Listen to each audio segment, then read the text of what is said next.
p.m. on June 27th. Good evening, everyone. Thank you for attending our monthly board meeting here for Henderson Preparatory Academy. We'll go ahead and get started first with the Pledge of Allegiance and the moment of silence.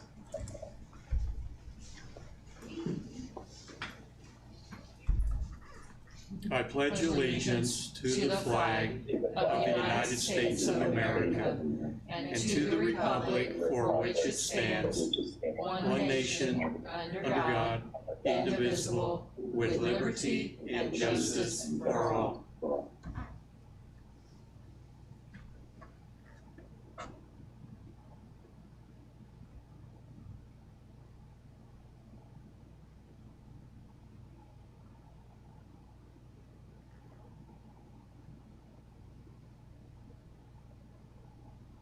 All right, thank you, everyone.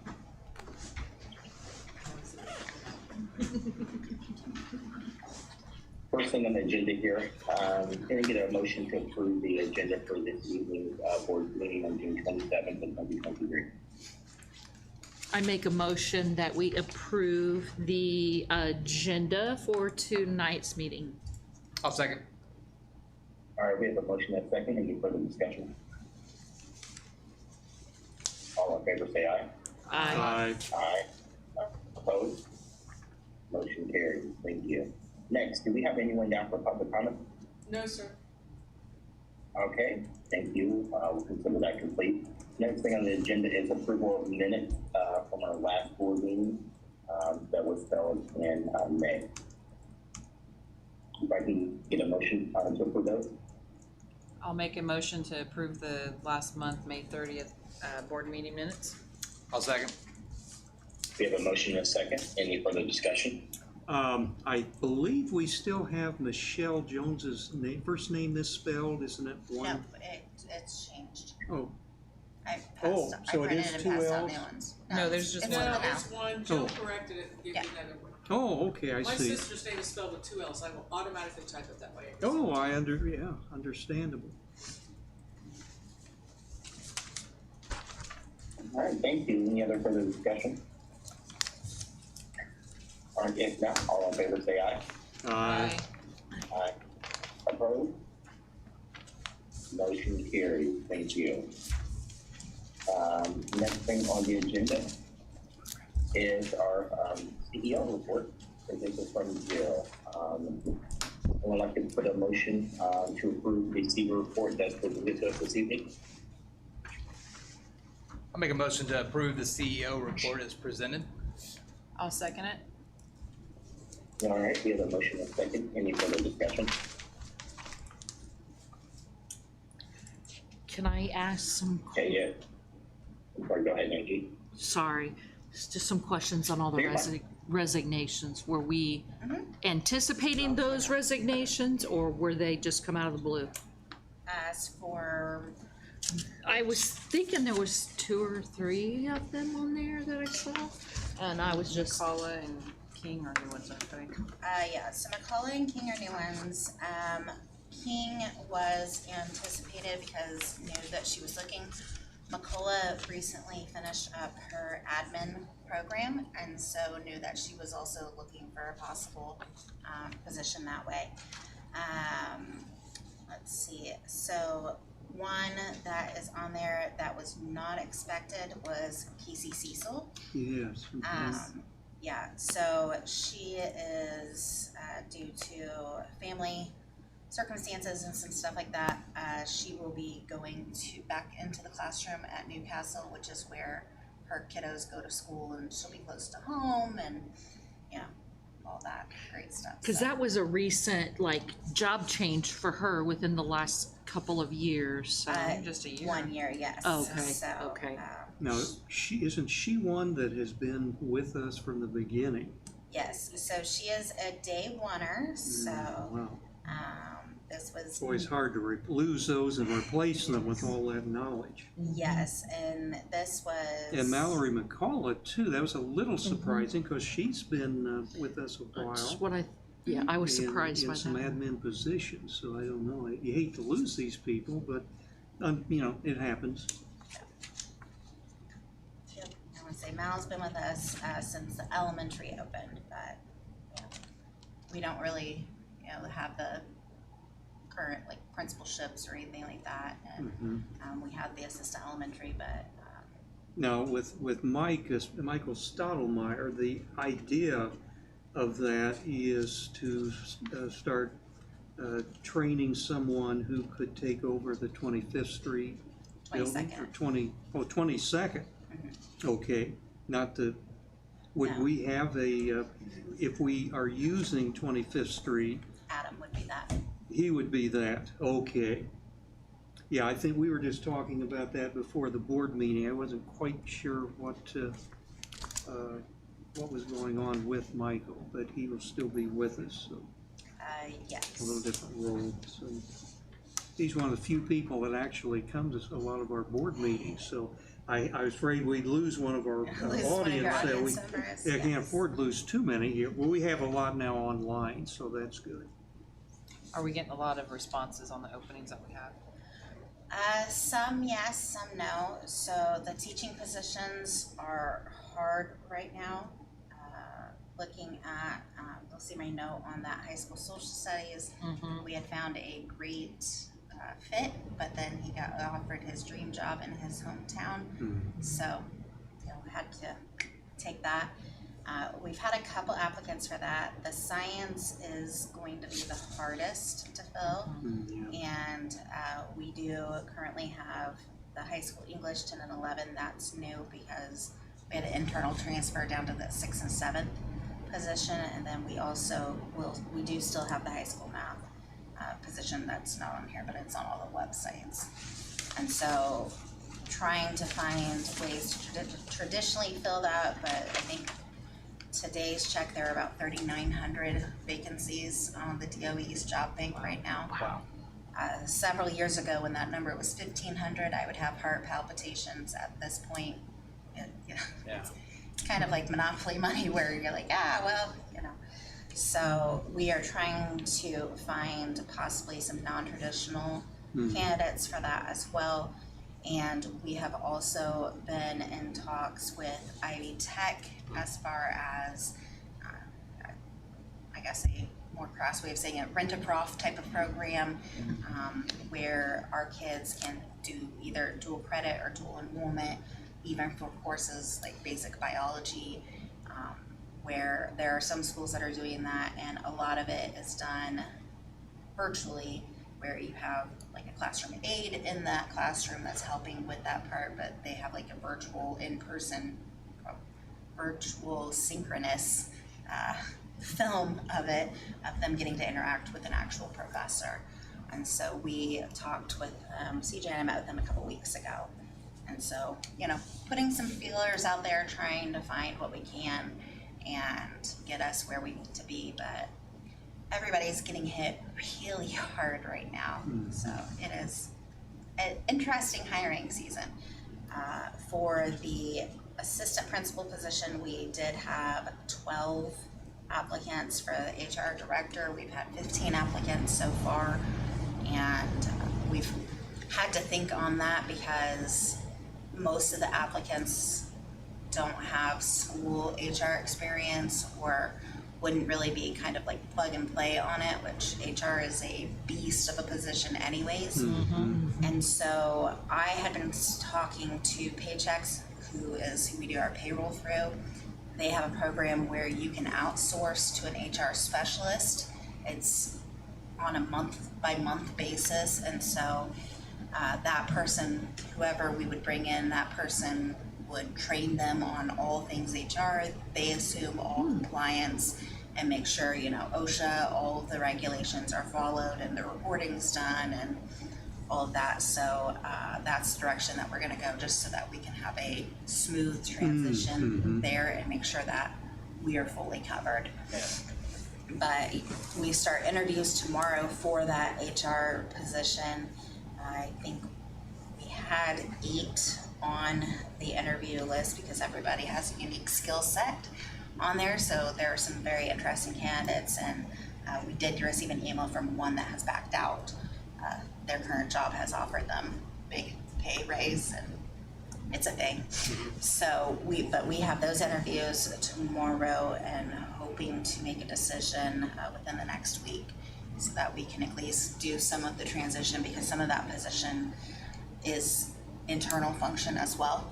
So they'll need to train with Deidre. She's willing to pick up a few extra contract days because she's pretty much at the end, because she's been helping do payroll while Kim's been out. But she has to be out of here by July 31st because that's when retirement all kicks in. And who's that, did you say? I'm sorry. Deidre Powers. Oh, So our outgoing HR director, and she's actually been she's been with us for 12 years. And she was our first actual HR, because before that, Natalie did both Yeah, functions. that's right, yeah. I was gonna say Deidre has been here as long as I can recall, so, She came here when we came to this building. yeah. Boy, a lot of knowledge there. Yes. But that- thankfully, she's gonna be around a few more weeks to help, so. Yes, and we still know where she lives. How Kim is doing okay, better? She is obviously big surgery. She's actually online working right now, which is the first time that she's been feeling up to doing some things. She's paying a couple bills, so it keeps coming through my emails. So getting those end of the month in, and so she is not healing as quickly as she had hoped. But again, double knee replacement. Yeah, that's a tough. Very unpredictable right there. Yes. So, but she is going through the rehab, and they're coming there to her house and going through that with her. I know So Beth and I, we didn't want anything to do with the double knee. One at a time's bad enough, so I'm glad she's doing better, but hopefully she can speed her healing up a bit. Age yes. is not in our favor on these big surgeries either, unfortunately. So, but yeah, that's pretty much it. We have posted the academic dean position for the secondary academic dean, and that went live yesterday afternoon, and I currently have 3 candidates for that. oh, well, that's good. So none of those are internal yet, but there are rumblings about at least one possible internal candidate. So we shall see where that goes. But Anything happening with our Air Force Junior ROTC? right now, they are still, we checked in last week and positions still posted, but no applicants. They are also still facing a extreme shortage in instructors and certifications that way. So still trying, but does not look quite favorable, at least for the fall. So we shall see where it goes. We do have, I talked previously that we had some feelers out with some people who will be retiring soon that are stationed at Grissom and those areas, and so that might look more like a October, November process. But we shall see, because the military is the military, so we never know how fast things process. Let's say significant ramifications if we are unable to get any instructors for the whole year, let's say? So with that, we would have to deactivate, and then we could still post and still look to reactivate. But basically, it would be kind of starting over with the program, not completely, but it's just kind of how the process goes. And it's with Air Force right now. Like I said, there's a ton of postings. With a lot of the JROTCs from the other branches, they're in the same boat, where once you have somebody, that's your person, you hold on to them, because they're just at that point, which... Well, it seems like that our Civil Air Patrol program, through the whole grade spectrum that is involved with it, I think that's 5th or 6th on up, 6th on up, seems to be doing better than ever.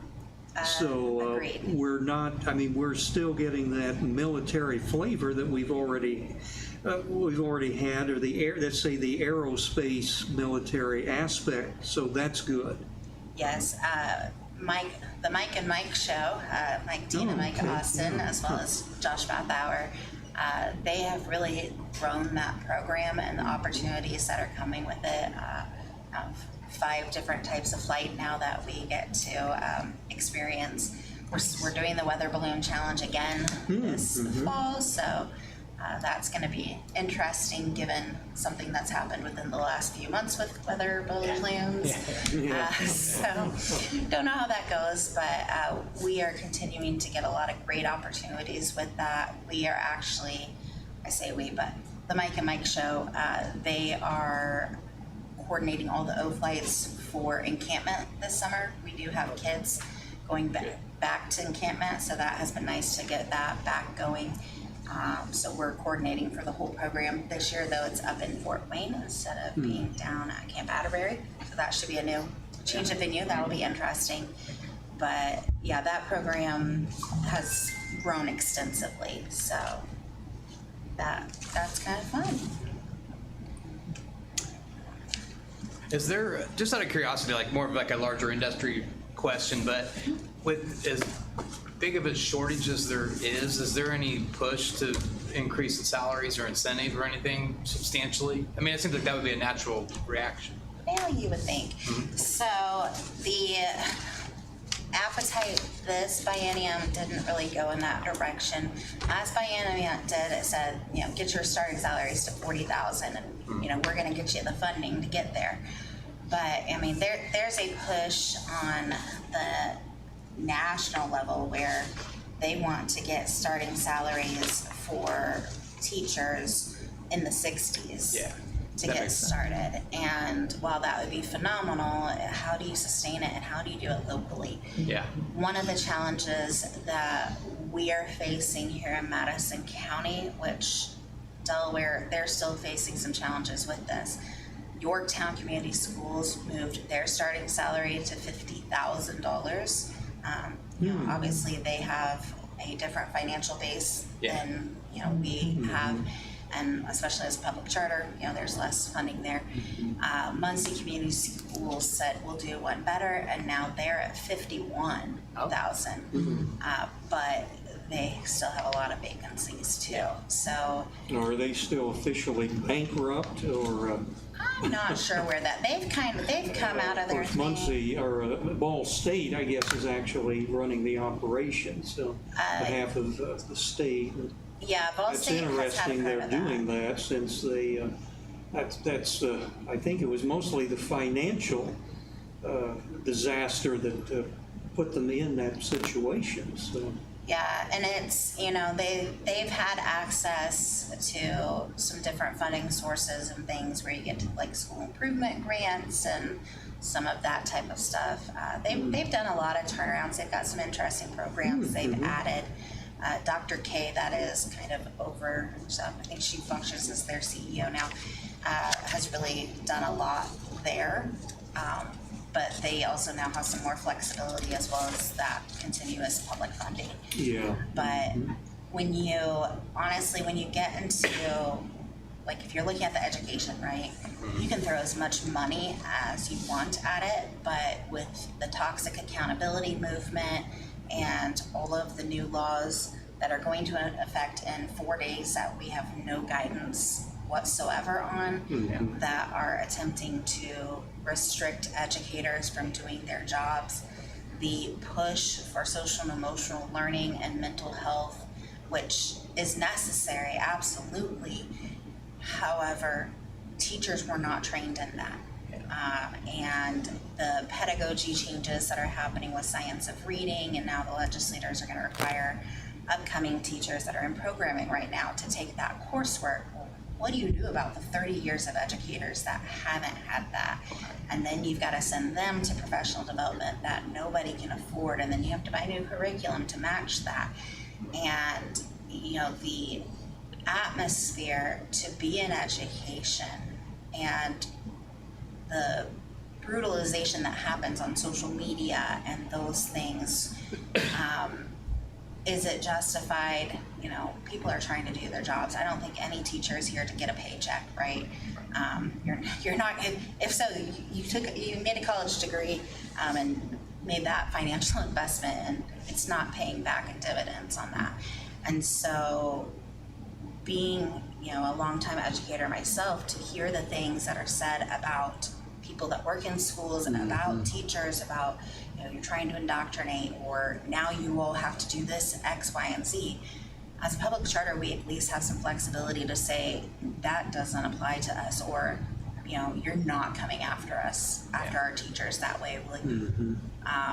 As regulations get pushed down, some of them, because of charter law, can't necessarily apply to us, so we can choose to opt in, or we can, say, unless Ball State says it, then we're not doing it. Yeah.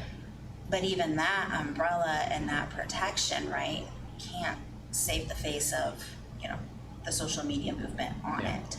Or, I know that there was a political group that actually used maybe a horrible dictator as a quote on their publication recently, and that's what we're facing, right? Yeah.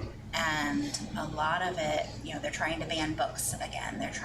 They have taken some of those protections away from teachers and librarians, media specialists, that if a child brings home a book that, they grabbed from a library or they got from a friend or whatever, and they take it home to a household that doesn't support whatever's in that book.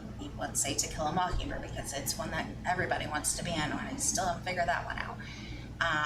So that parent gets angry or upset because they did not get explicit permission for their child to be exposed to that content. Some of the legal protections that we have as educators are now being taken away, where kids, if they, let's say it might be Shakespeare, which sometimes Shakespeare can get a little raunchy, right, in certain categories. The Miller's Tales, I remember from high school, that had a little bit of crudity. Little bit there, right, where these classic works of literature that have always been part of the canon are now being used as actually, weapons, to use that canon part, right? And so if a family disagrees with that, they can say, well, you are distributing material that is harmful to a minor if it contains adult themes in it. And, where does the line get drawn? Because pretty much any piece of literature, any concept that we teach can be taken in a way, right? And schools, most of what we try to do is maintain a neutral ground where kids are exposed to the materials the standards tell us to. And it is up to us to help them interpret it how they see it, right? Like if you're teaching historical events, we teach, I don't want to say both sides, right? But we teach the facts as presented in our state standards and in our curriculum. And if a family disagrees with this, account of history, right? It didn't happen that way or whatever.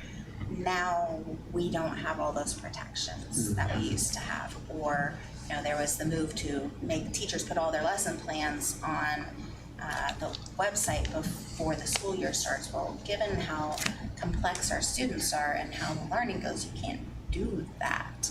It's just not how it works. And so it's been tough to be an educator. It's been tough to the people like me that have dedicated their whole life to this. This is my absolute purpose and function in life, is to serve kids and serve adults so that they can serve kids. And to see that vilified on a national basis, there's a huge movement to leave the classroom. Educators right now to go work for curriculum companies, very lucrative. Nobody's putting you on blast. Nobody's coming in and screaming. Nobody's actually physically assaulting you, because that's happened nationally. And you can use your skill sets to hopefully help. You don't get to work with kids, which is, you might as well rip my lungs out if I don't get to have that interaction.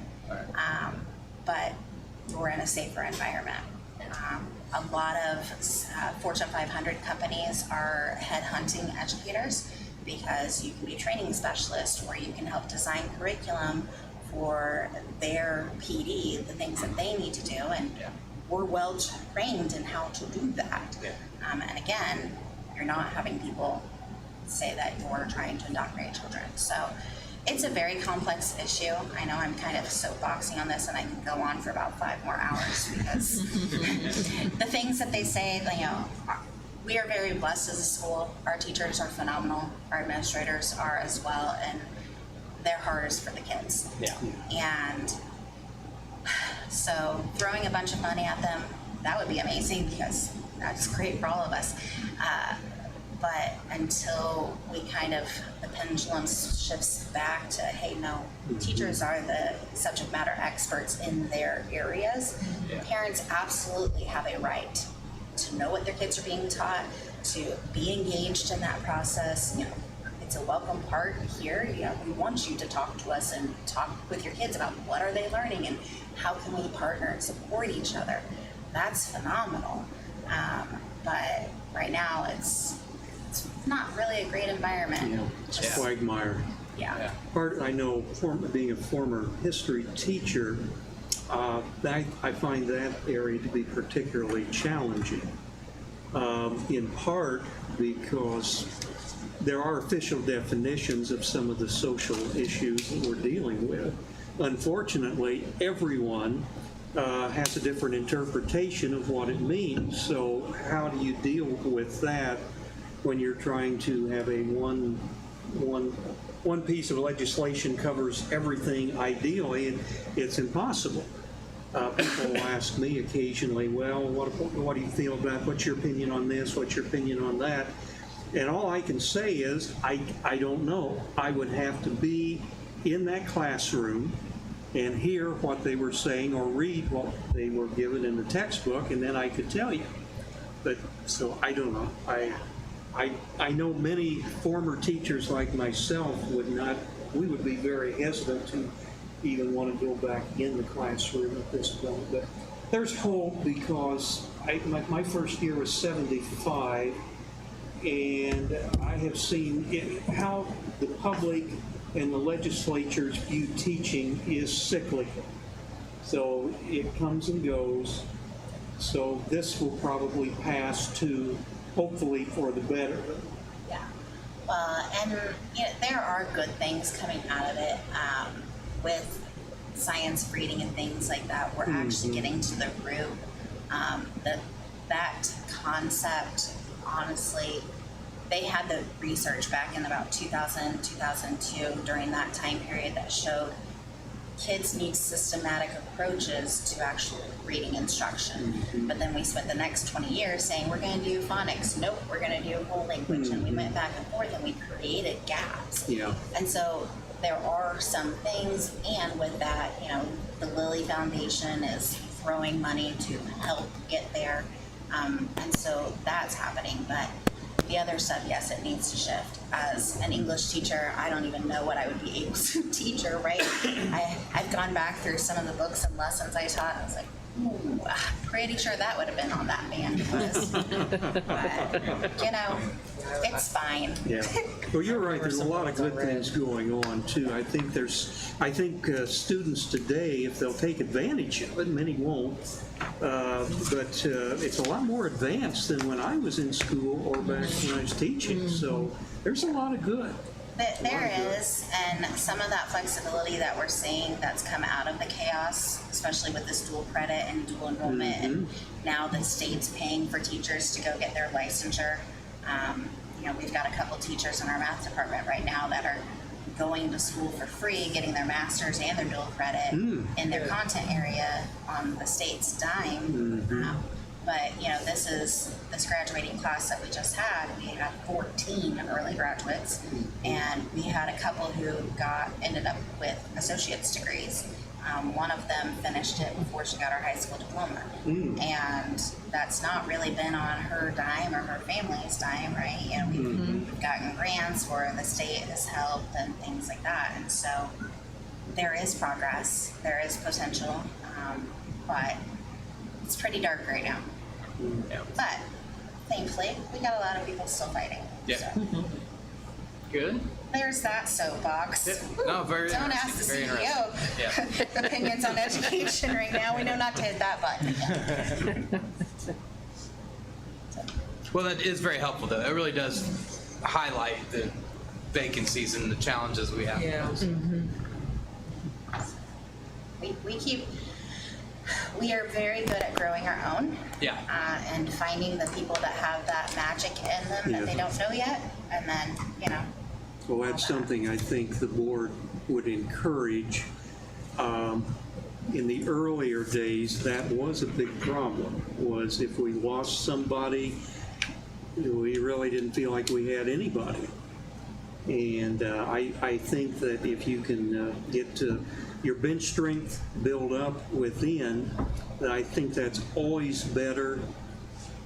Not always, but I think that's a good situation. I mean, sometimes it's better to bring in an outsider, but so that's a good thing too. A lot of good things going on here, but yeah, challenging atmosphere.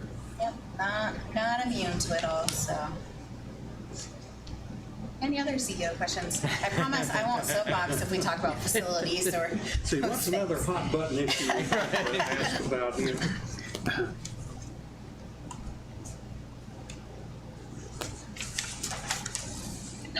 Do we have any further discussion? All right, all in favor say aye. Aye. Aye. Opposed? Motion carried. Thank you, Jill. As always, for your single report. Hey, you're welcome. Let's see, we were talking about dark times. Is it time for the, I'm sorry, yes. time for the treasure, okay, treasurer's report here. Your treasurer's report now. Okay, well, I've got my notes right in front of me here, so let's begin. I think the first thing that we start with every meeting is to ask ourselves, well, looking at our projected year end, which is almost here, what has changed since our last board meeting? Our last board meeting, we were looking at projections as of 4:30, actual data, and then what was left on the budget. And now we're looking at what we think is going to happen here as of May 31st. Total income, very little change actually. Only $2,497 more we think is coming in for year end. And that's a little bit less than our amended budget. I think we amended that in late November or December. So hopefully the amended budget should be pretty close to our actual final year-end results. So, and we talked about, I think, at our last board meeting that under our new budget, everything is going to be scaled back because we know that the COVID relief programs are starting to wind down. So the numbers are going to be a little less across the board. And let's see here. Let's go to total expense then. Now, total expense, there were some significant changes within income and expense from last board meeting to this one. However, some of them tended to, let's say, be a wash or close to it. So expenses are 36,000 some higher than they were at the last board meeting, but they are less than the amended budget. And so we're unfortunately looking at a little bit less of a cash net income. Last board meeting we were thinking about 65,000. Now we're 31,496, I believe, is our exact figure here. Now the 31, or let's round it up to 32,000. That's a little bit less than our amended budget cash net income, as I call it here, which was 41,000. Next year's budget, we're looking at 11,435. And ending cash then, we were thinking about 513,000. Last month, we're down to 479,594. Now, we talked about this at some length in the May meeting because we had to approve next year's budget, and of course we had to explain that in some detail before we wanted to vote and approve it. I will mention again that we do have some, let's say, built-in budget buffers on that. The biggest one being the health insurance. And this year, the amended, let's see. Okay, the amended budget was thinking, let me try that once again here. I want to keep this very short and simple here. As we have talked about, when we approve the budget, we do not know exactly, in some cases, who will be here as an employee for replacing somebody and what their health coverage is. So we take a very conservative view that everybody is going to have some type of APA health insurance. So that means that that number on the budget for net health insurance expense is going to be a little bit overstated. Again, we feel it's better to be conservative than the other way, let's say. Now, at the last board meeting, we were looking at about $412,000 to round up, and that's about 71% of the $578,928 in the budget. And that actually, if you go back a couple months, it started at about 79% and sort of works its way down. So I'm assuming that probably it's fair to assume that of the $716,239 that we've got budgeted next year, maybe around 75% of that would be a good actual figure. Could be a little high, could be a little lower. Now, for the end of May, however, we were projecting $507,219, which is quite a bit higher than the $412,000. And in fact, that's 88% of the amended budget amount. And as we know from our CE report, and we understand the reasons and why it happened, we know there was a double payment made. And when I saw that, I thought, oh my gosh, how could we be at 88%? And I called everybody's attention to that in the pre-meeting review I sent out, and I did point out that actually tracking this every month, which some months I do, some months I don't put that in the report, is a real good way, a simple way for the board to sort of have an audit check on this. Because if we didn't know that had happened, I was going to ask something about how could that go from 88 from 71. So we know the answer. Now I'm assuming, I know we got our money back from United Health. I'm assuming that doesn't show up until our June's figure.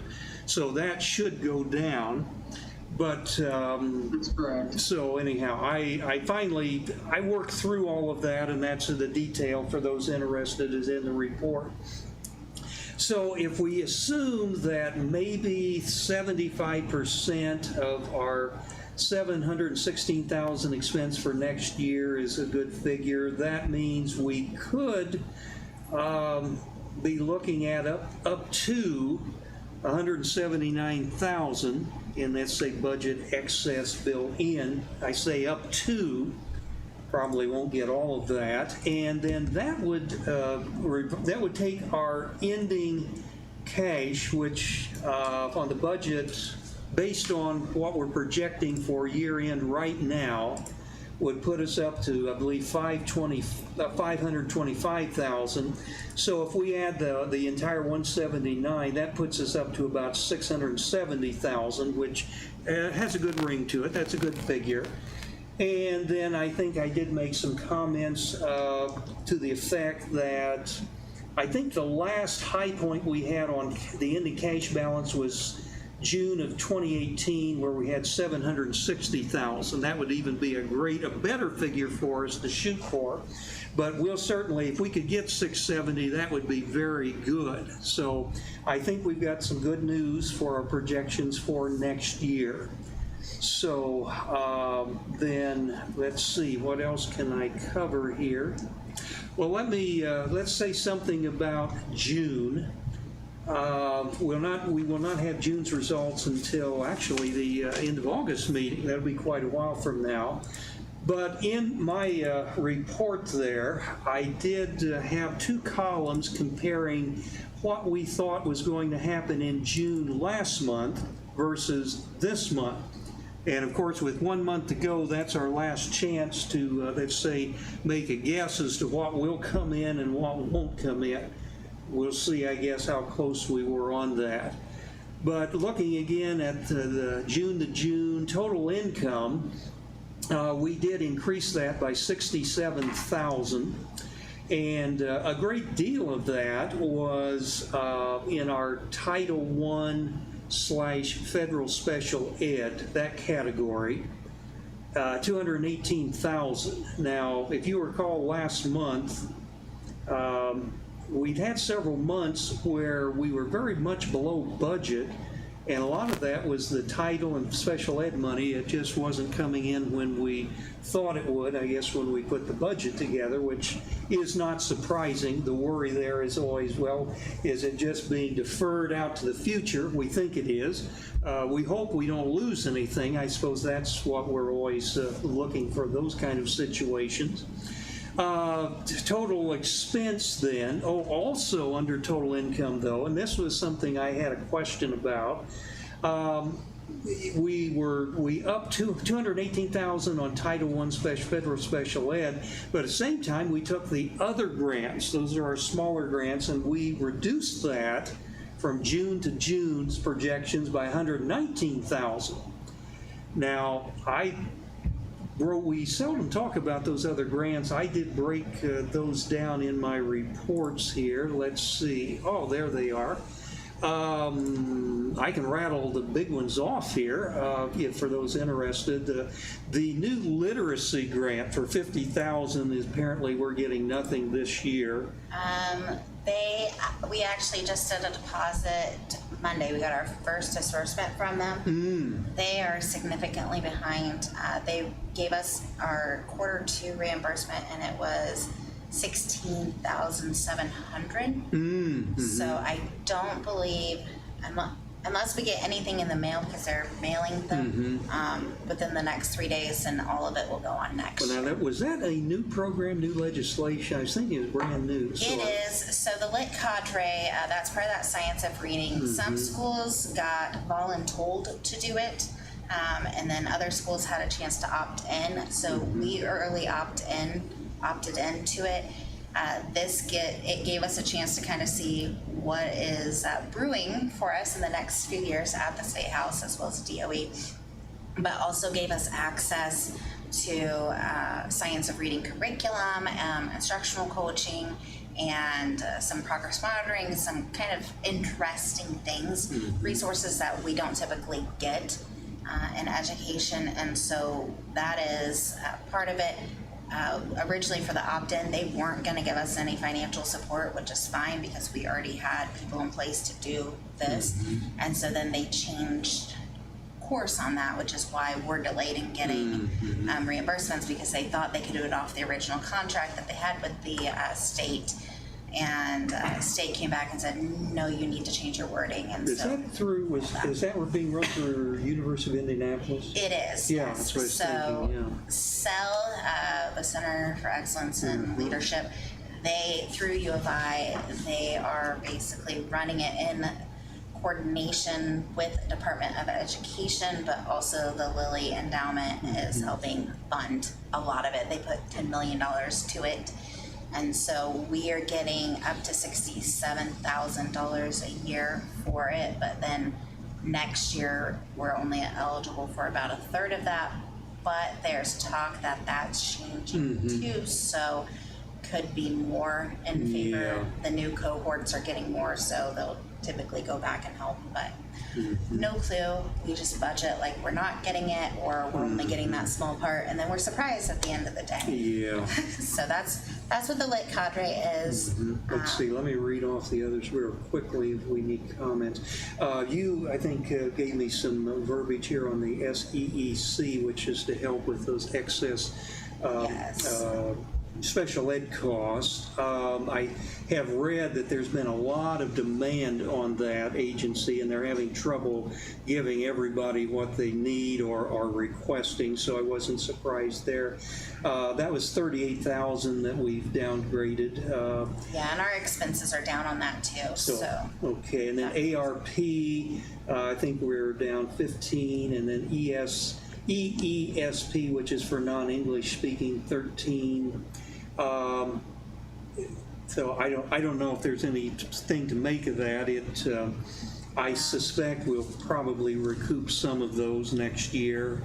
Others maybe not. I can see why those are difficult to track. And I say the SPED excess cost, that is for extreme cases, and so the state this fiscal year decided that now schools have to pay the first $26,000 per student on it. It's not even a collective.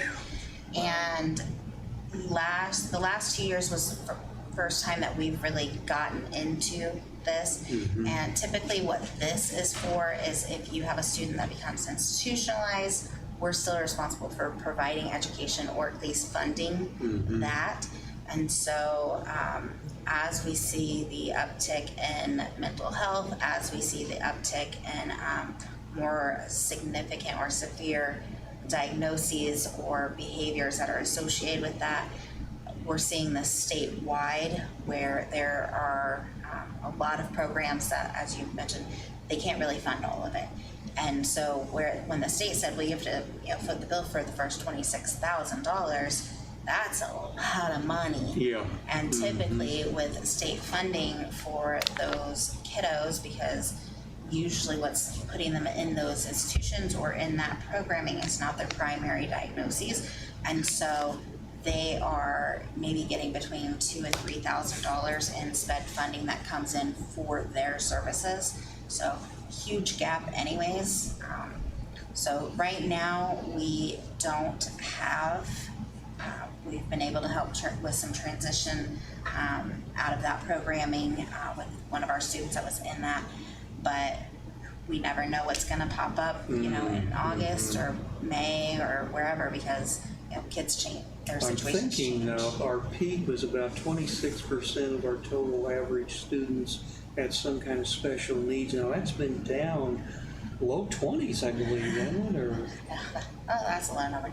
Yeah, I think we're at about 23-24% right now, okay. And that fluctuates as enrollment does as well. So it's still a little high. It is. Yeah. I mean, probably 5 years ago, I think that was 12 or 13%. Yes, I remember that. Yeah. And then we Quite a doubled in a difference. year, and it happens. There, part of it.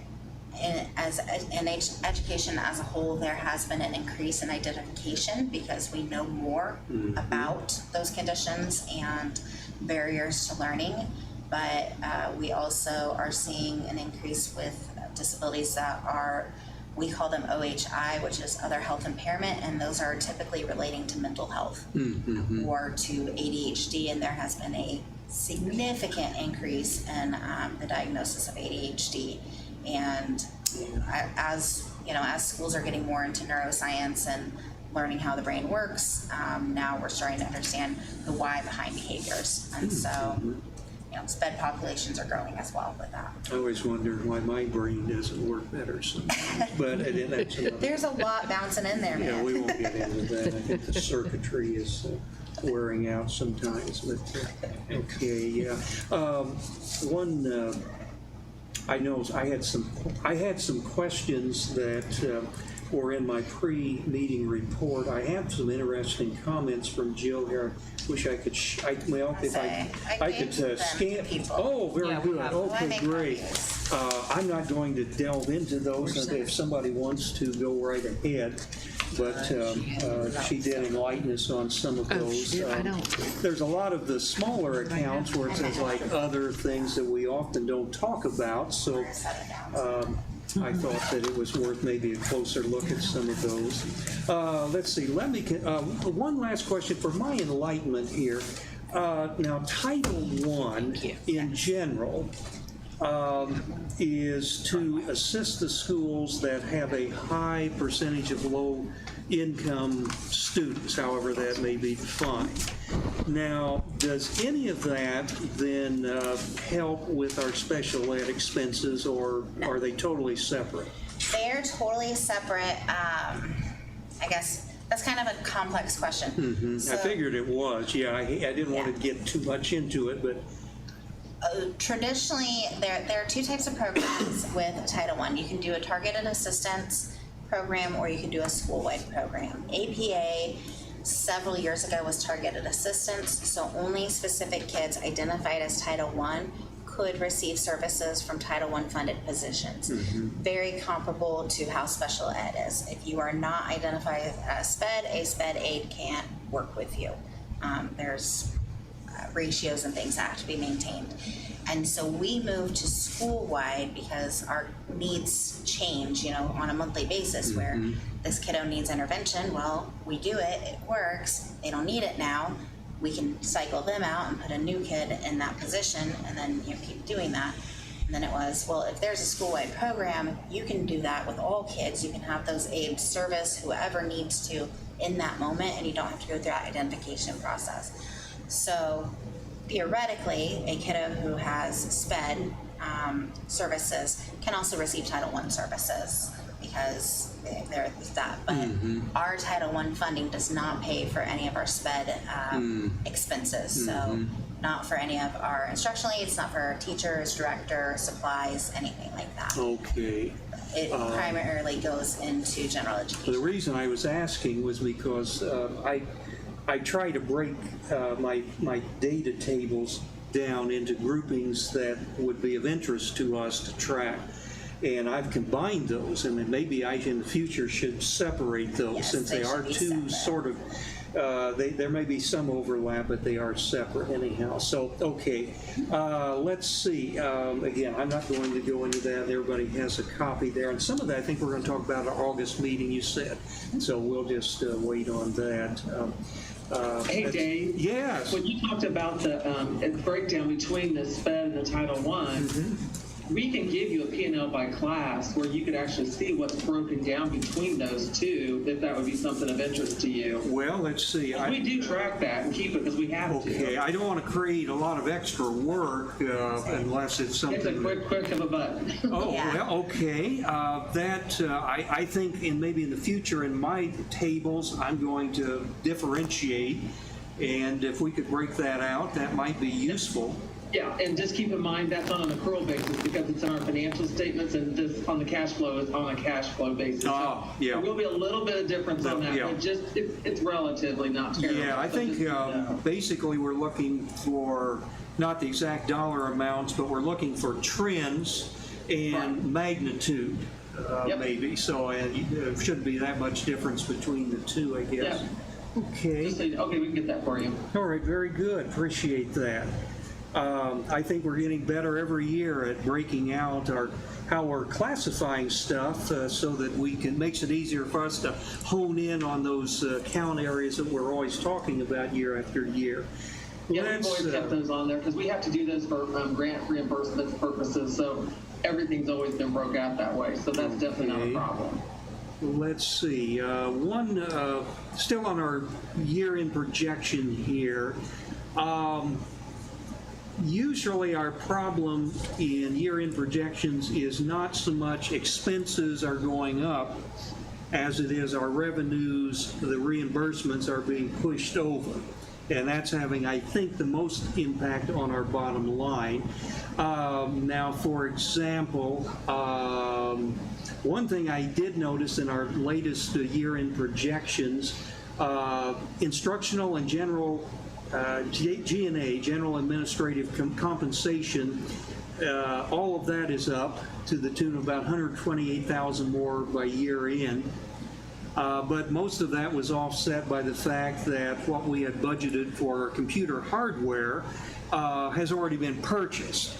And then we're going, as we've already talked about past meetings, then we're going, rather than taking our cash down any lower, we're going to start utilizing our finances. So that's, which I think is an excellent move there. So I did want to throw that in. But really overall, our expenses have been pretty much in line. So I think that's a very good thing. And then we understand the challenges when a lot of your income is reimbursable. The additional data, we're not going to go into that. So let me go to the month of May itself. We just were talking about the accrual versus cash. So on an accrual basis, the month of May showed that we had a positive net income of $84,000. However, on a cash basis, what we thought originally would be about a $4,000 cash loss, or in other words, cash that we had to cover out of our cash balance to cover some expense, did balloon into a $72,000. However, both have the same ending, leave us with the same ending cash balance, as you would expect. And then I did break that detail out in my pre-meeting report for those that are interested. It's interesting to compare the two.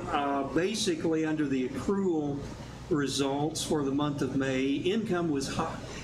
We earned more income than we did, and we earned less expenses than we did on our cash reports. And then, of course, the accruals do have $41,000 in depreciation for those high dollar capital expenditures that we purchased there. So sort of a basic accounting tutorial there. And for the month of May on our cash basis, total income was $69,000 below budget, split roughly between our ESSER 3 reimbursements. $36,000 will they're not going to be invoiced, we don't think, by year end, but they'll be invoiced next year. And then our favorite variance analysis disruptor here, the food service revenues, off about $36,000. And then total expense was only slightly over the budget. All comp was up for some reason, about $128,000, but most of that was offset by the building improvements, which tie in. Building improvements is when we invoice them, and then the ESSER 3 reimbursements is when we get our money back that we've spent. So pretty soon that will be going away. But that has been a little complicated, although I think it has give us some accounting education here. I think we've learned how to track some of this stuff now that it's almost over. And then, of course, we talked about the computer hardware. We thought we were going to spend more later in the year. The month of June, then, we've sort of talked about that. June we were looking last month at about a $4,800 loss. We think that could be about almost $30,000. And some of that just depends on what comes in, especially with the title money, special ed money. We'll just have to see on that. But I haven't seen anything that looks like it is just disappearing from income that we thought we were going to capture before year end. And that's always the red flag that we're most concerned with identifying. So that's all I have. Sigh of relief, I think I'm hearing from the other end. No, I'm just kidding. Guys, you're the experts here. Please, anything that I need corrected or anything else I've left out, please feel free to jump in, or questions or anything. Yeah, the only thing I'd say is on the cash flow, we tried to really project out what we thought we would spend, and then like on the reimbursements, because if you look on the controller report down at the bottom, we keep track of the grant information and then the outstanding reimbursements, and you can see that we had $262,000 that we should be receiving in the month of June, which we put that then through the cash flow. Mm-hmm. And as always, there's always going to be the ones we file in June that we will get in July, mm-hmm. that will carry forward, and then we'll always note those and highlight those. So I feel that, we're fairly, I feel like we're really pretty much right on target as to where we budgeted mm-hmm. at the end of the year. Yeah.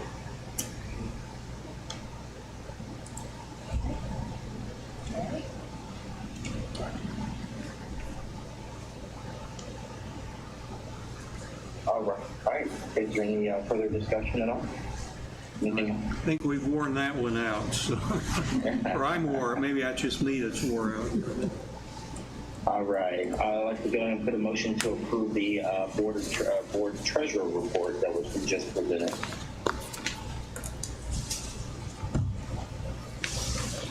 I'll make a motion to approve the financial report.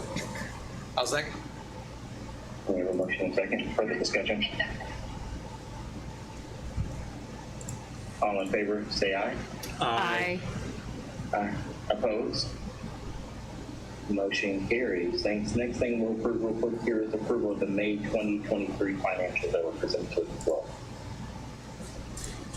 I'll make a motion that we approve the May 2023 financials as presented. I'll second it. We have a motion and a second. Any further discussion? All in favor, say aye. Aye. Aye. Opposed? Motion carries. Thank you, Dave. Thank you for keeping plus, both of you as well. And thank you everyone for the financial discoveries as well. All of you guys do some great work. Bye. Oh, you guys leaving us. I was Bye. trying to wave, but I don't know where the. We won't see you folks until, golly, late August, I think. I'll see you tomorrow. Oh, okay, yeah. Bye. Bye. Bye. Thank you. All right, next thing on the agenda, nothing under old business. We have new business. It's one more item. Teachers Appreciation Grant Policy Renewal for 2023 and 2024 school year. TAG for short. Tag. Yes. It's our favorite one. Yes. So this is just a renewal of our policy. This policy meets all state requirements.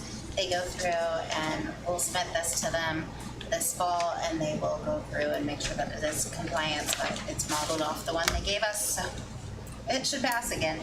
Basically what this grant does, we get a per pupil amount, I believe it's about $35 when we get the allocation total, and the teachers that are rated highly effective, they get an amount, and then the teachers that are rated effective, they get an amount that is 25% less than what the highly effective get. And so in the past, we, depending on how many teachers we have returning and what the state allocation is for that, we are typically able to give a cash bonus directly to our teachers around winter, usually in November, early December.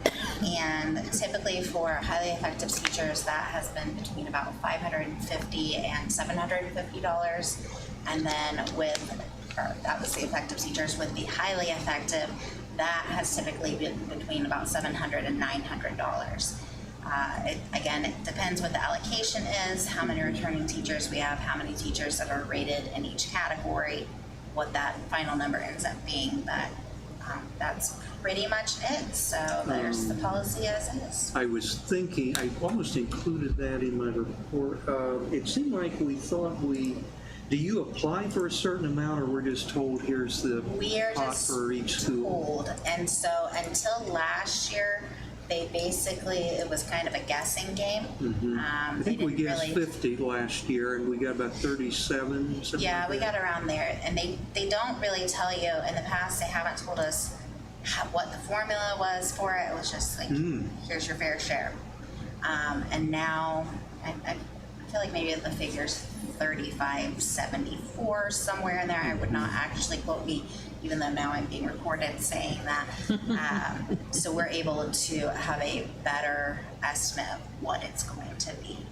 And so I think the 23-24 budget is more reflective of where that actual figure is now that there is a formula. Yeah, I forget what that was. I'm not sure that was even in there. Was it a line item? It's in there, somewhere. Somewhere. I'm sure it is. If not, hey, more money to be found. Because the bonuses are certainly written into the expense line. Because that is really the only line item that we would call a teacher bonus. It is. Or do we have any other bonuses? That's one thing that I think from a board standpoint, that Beth and Andrew has been a little murky, is I've never been quite sure what might be considered some kind of bonus throughout the year and exactly the total amount. And also, I know a couple years ago, it seemed like we had a lot more of the stipends, which I don't know, it seems like the word stipend maybe has a mysterious ring to it, like, well, what is involved there? And I notice we don't have as many as we used to. So it kind of just depends. So bonuses are unexpected gifts, I'll call them that way. Although at this point we give them out every winter, so they're kind of expected, just, unwritten rule there. Yeah. But our spend on bonuses every year, and this includes for all staff. So custodial, maintenance, office staff, instructional aides, teachers that don't qualify for TAG because they may be new or they were not certified in that way. We spend between $50,000 and $55,000 a year on bonuses. Okay. And we do that primarily in December around that winter holiday time period. And that is always a nice thing for people to get. Again, not expected, but definitely appreciated. But secretly, it's coming. They know. Now, do the ones that get the tag, are they included in that too? No, they get their portion. That way we can. So it's use that basically portion. everyone other than the tag. Well, they're getting their bonus too. So. Yeah, so everybody gets something. Oh, that's good. Theirs is much more sizable than what we are currently able to give to others. So stipends, those are actual payments for duties that are outside of typical contracts. But yet it's something they've been assigned. Yes. Maybe part of, as you have explained before, part of a grant program that they're involved with. Typically, anytime we give a stipend, it is tied back to a grant program. Typically, it is Title I or Title II. Sometimes NESP is also, which is the non-English speakers program that we get that money from the state. But those stipends, typically stipends go out for lead teachers. We do now have some Title II stipends that go out for teaching dual credit.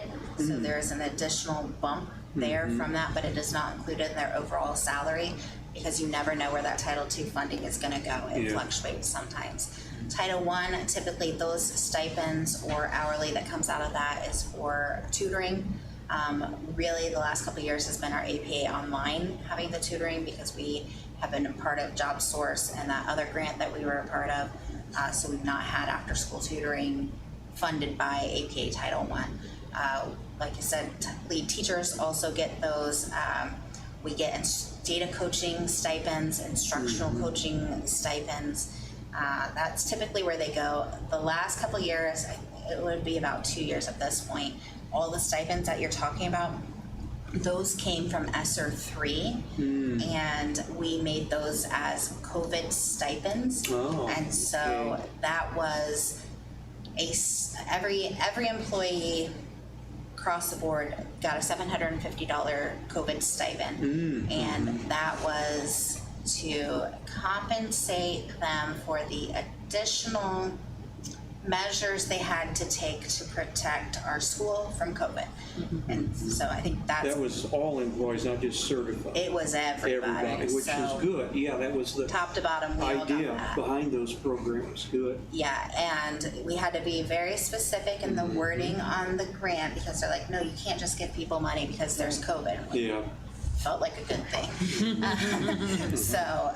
But it, because, and why we wanted to use that money for that is because we all took on a lot more, to follow all of the social distancing, all of the hygiene, all of it, right?